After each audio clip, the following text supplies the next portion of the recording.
Today is December 31st.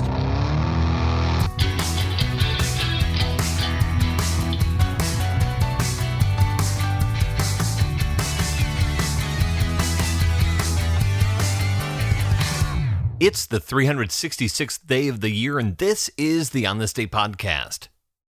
Today is New Year's Eve, the last day of the year, the night we all celebrate the end of the year with family and friends and ring in the new year, at least those of us who use the Gregorian calendar, which is most of the world.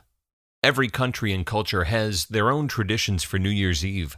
Many traditions revolve around a delicious meal and a toast of champagne.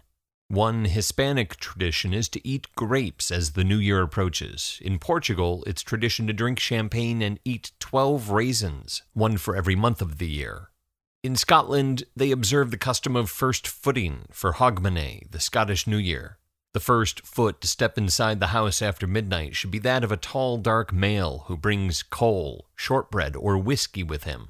And in New York City, the tradition is to stand outside in Times Square for hours in the freezing cold, waiting for a glittering, bejeweled ball to drop down a pole. The first Times Square New Year's celebration takes place on this day in 1904 as a celebration of the opening of the new headquarters of the New York Times at 1 Times Square. It's a fireworks display to ring in the new year. And it's so popular it's repeated the next year, 1905, and the year after that, 1906. But by 1907, Adolph Oakes, owner of the New York Times, wants a bigger production to celebrate the new year. The ball drop is concocted, a ball is built 5 feet in diameter with 100 light bulbs all about it. And on this day in 1907, the first Times Square New Year's Eve ball drop is held. The ball drop is held in Times Square every year since then, except for 1942 and 1943 during the war. The first brewery in St. James Gate, located off the South Quays in Dublin, is started by an alderman named Giles Mee, who leases the water rights at St. James Gate from the Dublin Corporation. Dublin Corporation is the city government, known as the Corpo. The Corpo is the administrative body for the city of Dublin from the 1660s until 2002, when the functions of local government are passed to the Dublin City Council. The water rights, the pipes as they're called, are passed to Mee's son-in-law, Mark Rainsford, who establishes a brewery on the site, and then passes the water rights down to his son, who leases the rights to another brewer, who produces beer there until he falls off a horse in 1750. For the next decade, the brewery at St. James Gate sits idle, until brewer Arthur Guinness takes an interest in the site in 1759. Arthur Guinness is born in Selbridge, County Kildare, Ireland, in 1725. His father works for Dr. Arthur Price, the Church of Ireland Archbishop of Cashel. When Arthur Guinness is born, Dr. Price is made his godfather. Dr. Price may or may not have shown young Arthur how to brew ale, but when Dr. Price dies, he bequeaths Arthur Guinness £100, and with that £100, Guinness opens a brewery in 1755 in the town of Leixlip outside Dublin. 4 years later, he's looking to expand his operation into the city.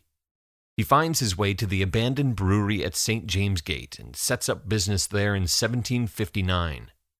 Arthur Guinness is so confident his beer will be a success, he signs a 9,000-year lease on the St. James Gate Brewery on this day in 1759.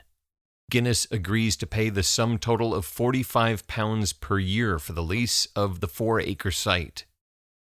Guinness begins brewing ale at St. James Gate. He exports his first barrels of ale to England 10 years later in 1769. And nearly 10 years after that, he begins brewing a dark porter in the late 1770s, the Guinness Stout that becomes famous the world over. The Guinness operation at the St. James Gate Brewery grows considerably over the next 200 years, expanding beyond the original 4 acres leased for 9,000 years on this day in 1759.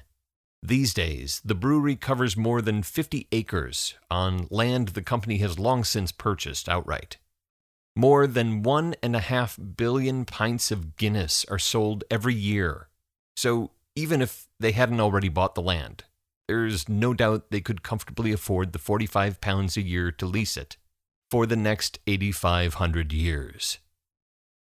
I don't know if I'll still be around in the year 10,759, but if I am, I sure hope they'll still be brewing Guinness. It's the last day of the year. On This Day is produced by me, Dave Schultz. Thank you very much for listening today and all year long. I really appreciate it. Today, I'll post the final installment of the 10 Days of On This Day podcast, my favorite episode of the year, part 2. You can check it out on Twitter at On This Day Pod. Again, that's at On This Day POD, or Facebook /On This Day Podcast. Check it out. Have another listen to this episode, written by my sister Elizabeth. The intriguing and haunting story of the Last Symphony, composed by Peter Ilyich Tchaikovsky. A requiem to himself in 1893, and for us in 2016. A requiem for the year. So if you're still listening, talk to you next year.